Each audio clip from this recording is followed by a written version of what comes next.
Hi friends, welcome to Meena Samayal. This episode is sponsored by Vidyam. Thank you Vidyam for supporting Meena Samayal. Wishing you all a very happy Republic Day. Republic Day கண்டிப்பா ஒரு government holiday. பிள்ளைங்க husband எல்லாரும் வீட்ல இருப்பாங்க. அன்னைக்குன்னு பார்த்து கொஞ்சம் நல்ல லெபோரியஸா ஒரு ஸ்பெஷல் பிரேக்ஃபாஸ்ட் பண்ணணும் அப்படின்னு தோணும் இல்லையா? அந்த வகையில இன்னைக்கு நாம பார்க்க போறது திரங்கா ரவா இட்லி. திரங்கா அப்படிங்கிறது வந்து 3 டிஃபரண்ட் கலர்ஸ். நான் வந்து நேச்சுரல் கலர்ஸ் வந்து யூஸ் பண்ணி செய்ய போறேன். சோ இந்த ஸ்பெஷல் ரெசிபி திரங்கா ரவா இட்லி எப்படி செய்யறது அப்படிங்கறத பாப்போம்.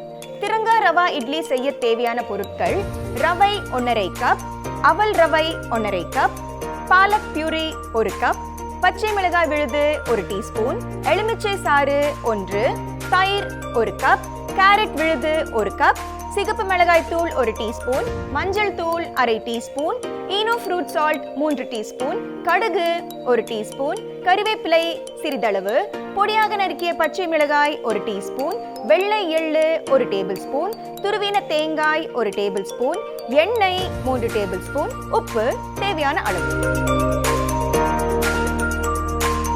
திரங்கா அப்படின்னாலே வந்து 3 கலர், அதாவது நம்ம ட்ரை கலர் ஃபிளாகுங்க, சாஃப்ரன், ஒயிட் அண்ட் கிரீன். சாஃப்ரனுக்கு வந்து நான் 2 கேரட் 2 தக்காளி வந்து ஃபைனா மிக்சியில கிரைண்ட் பண்ணிட்டு வடிகட்டி ஃபில்டர் பண்ணி எடுத்து வச்சிருக்கேன்.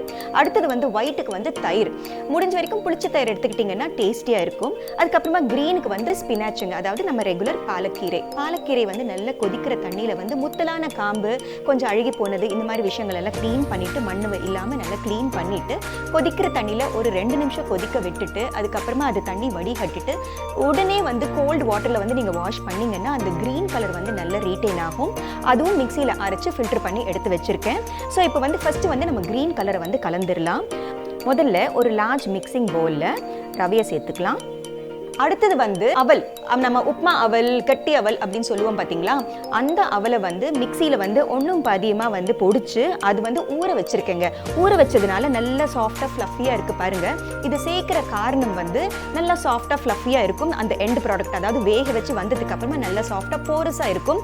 அந்த காரணத்துக்காக தான் நான் முழுசாக ரவையை சேர்க்காம பாதி இது ஒரு 1/2 கப்புன்னா இது ஒரு 1/2 கப். இப்போ இந்த ஊற வச்ச அவல் ரவையை இதில் சேர்த்துக்கலாம். அடுத்து ஸ்பினாச் பியூரி, அடுத்தது வந்து காரத்துக்கு வந்து பச்சை மிளகாய் விழுது, அடுத்தது எலுமிச்சை சாறு, இதுக்கு தேவையான அளவு உப்பு. இந்த 1 கப்புக்கு தேவையான உப்பு மட்டும் சேர்த்துக்கோங்க.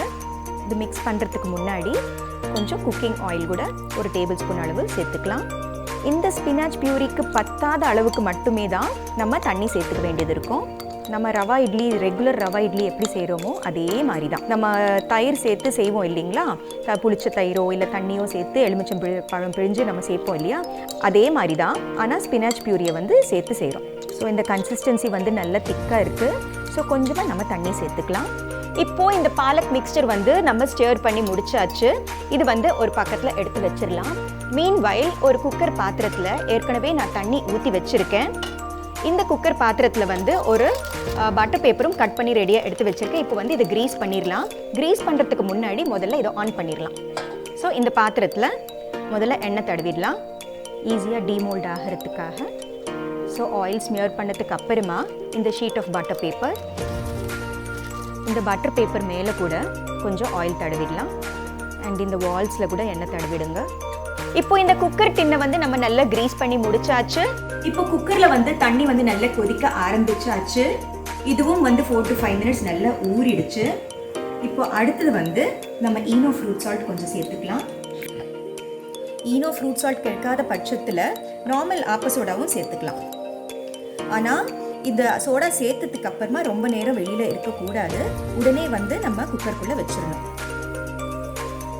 இப்போ பாருங்க, கன்சிஸ்டன்சி லெவல் வந்து கொஞ்சம் திக் ஆயிடுச்சு. ஊறினதுக்கு அப்புறமா தான் நம்மளால ஜட்ஜ் பண்ண முடியும். ஸோ கொஞ்சமாக நம்ம தண்ணி சேர்த்துக்கலாம்.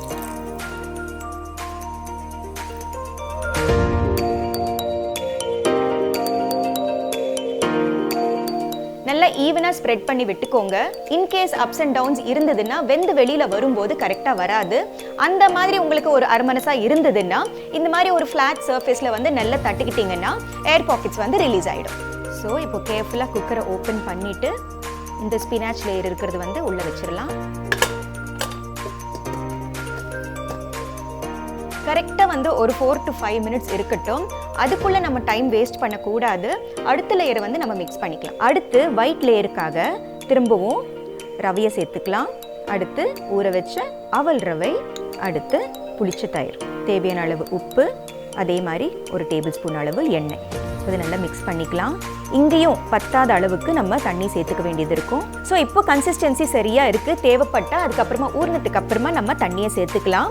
ஊறுறது அப்படிங்கிறது வந்து கரெக்டாக 4 to 5 minutes. அதாவது அந்த க்ரீன் லேயர் ஸ்டீம் ஆகுது பார்த்தீங்களா, அதுக்குள்ளே இது ஊறணும். அதுக்கப்புறமா இது போட்டதுக்கு அப்புறமா நம்ம வந்து ஆரஞ்சு லேயரை வந்து மிக்ஸ் பண்ணிக்கலாம். இந்த சீக்வன்ஸ் வந்து கரெக்டாக இருந்தால் தான் டெக்ஸ்சர் வந்து கரெக்டாக அமையும். ஸோ இது வந்து பக்கத்தில் எடுத்து வச்சிடலாம். ஒரு 4 to 5 minutes வந்து நல்ல ஹையில் ஆவி வந்துட்டுருக்கு. இப்போ நான் சிம்மர் பண்ணிடுறேன். ஆவி அடங்கினதுக்கு அப்புறமா தான் ஓப்பன் பண்ணணும். ஸோ இதை எடுத்து வெளியில் வச்சிடலாம்.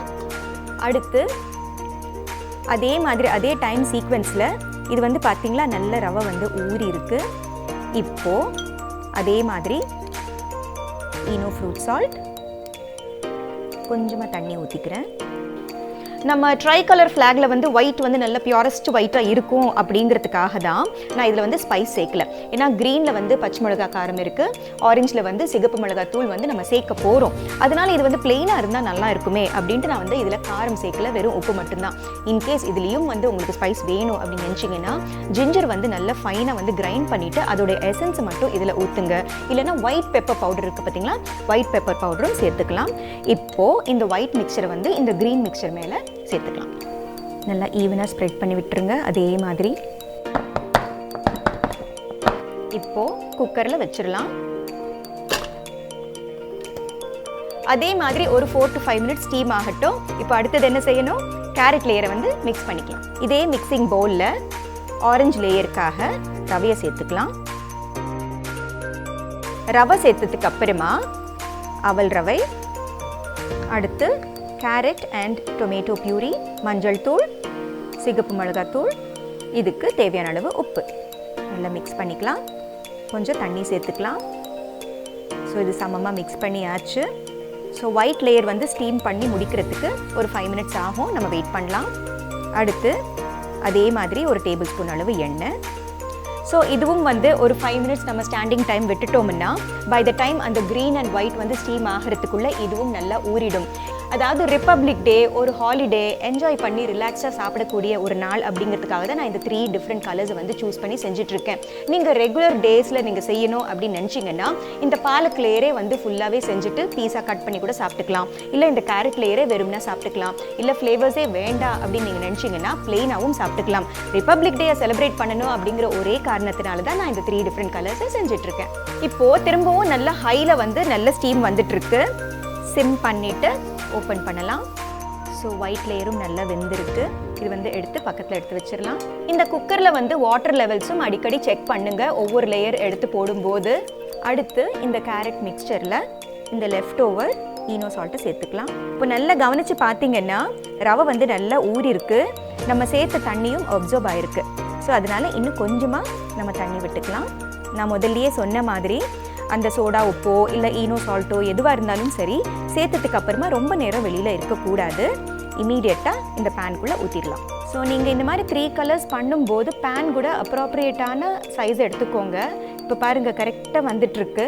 இது வந்து பொங்கி வழியாது, ஆனால் மேலேக்கு வந்து நிற்கும். நம்மளுக்கு கொஞ்சம் டென்ஷனாக இருக்கும், ஆனால் ஒன்றும் பரவாயில்ல. ஆனால் நீங்கள் வந்து பண்ணும்போது அந்த குவான்டிட்டிக்கு ஏற்ற அளவுக்கு பேனை வந்து சூஸ் பண்ணுங்கள். நல்ல ஓரம் வரைக்கும் இருந்தால் தான் நம்ம ஸ்லைஸ் பண்ணி சர்வ் பண்ணும்போது வாட்டமாக இருக்கும். இப்போது இது வந்து குக்கருக்குள்ளே ப்ளேஸ் பண்ணிடலாம். ஸோ இப்போ குக்கரை க்ளோஸ் பண்ணிவிட்டு the last 5 minutes நல்லா ஹையில் வச்சுட்டு நல்ல ஸ்டீம் வந்ததுக்கு அப்புறமா ஒரு 5 minutes கழிச்சு ஸ்விட்ச் ஆஃப் பண்ணிடலாம். நம்ம ரவா இட்லி அப்படின்னு சொல்லிட்டு ரவை அதுக்கப்புறமா வந்து அவல் ரவையும் சேர்த்துட்டு திரங்க ரவா இட்லி அப்படின்ற பேர் தானங்க இதுக்கு. இதுவே வந்து பிளெயின் இட்லி பேட்டரில் கூட செஞ்சுக்கலாம். ஆனால் இட்லி அரைக்கும் போது வந்து கொஞ்சம் திக்காக அரைச்சிக்கோங்க. அப்போ தான் இந்த பாலக் பியூரி அதுக்கப்புறமா இந்த கேரட் மிக்சர் இதெல்லாம் சேர்த்து கலக்கும் போது கன்சிஸ்டன்சி லெவல்ஸ் வந்து கரெக்டாக இருக்கும். இல்லை இதே மாவை யூஸ் பண்ணிட்டு கூட நீங்கள் தோசையாக கூட ஊற்றிக்கலாம். ரொம்ப ரொம்ப சூப்பராக இருக்கும்.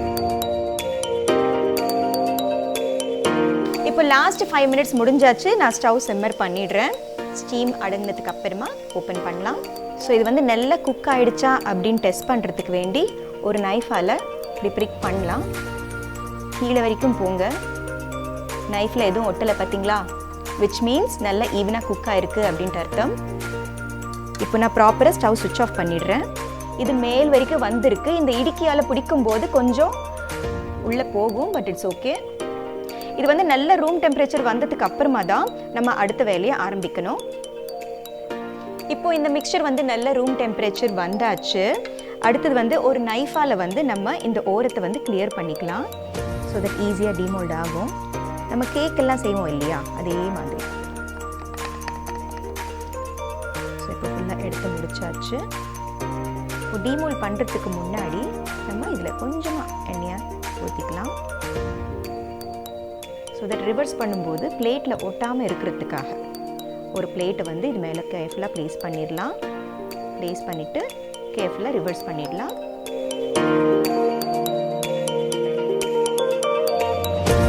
ஸோ இப்படி ரிவர்ஸ் பண்ணி முடிச்சதுக்கு அப்புறமா இந்த பட்டர் பேப்பரை எடுத்துடலாம். ஸோ பட்டர் பேப்பர் போட்டதுனால எவ்வளோ ஈஸியாக டீமோல்ட் ஆகிடுச்சு பாருங்கள். தொட்டு பார்த்தீங்கன்னா தெரியும் எந்த அளவுக்கு ஃப்ளஃபியாக சாஃப்டாக இருக்குது பாருங்கள்.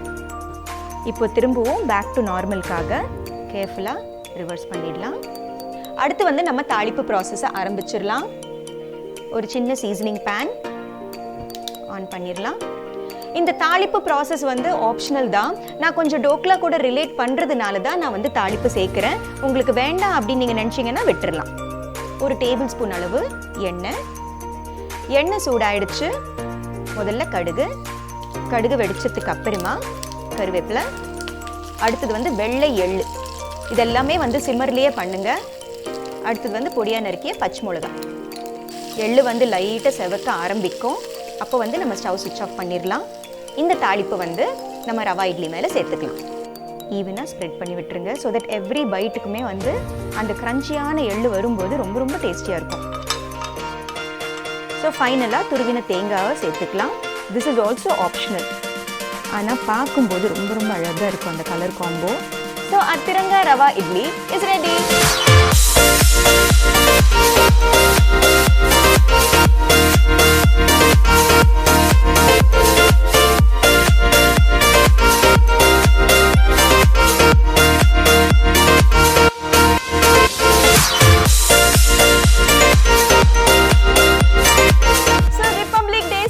Tiranga Rawa Idly எப்படி செய்யறது அப்படிங்கறத பாத்தீங்க இல்லையா?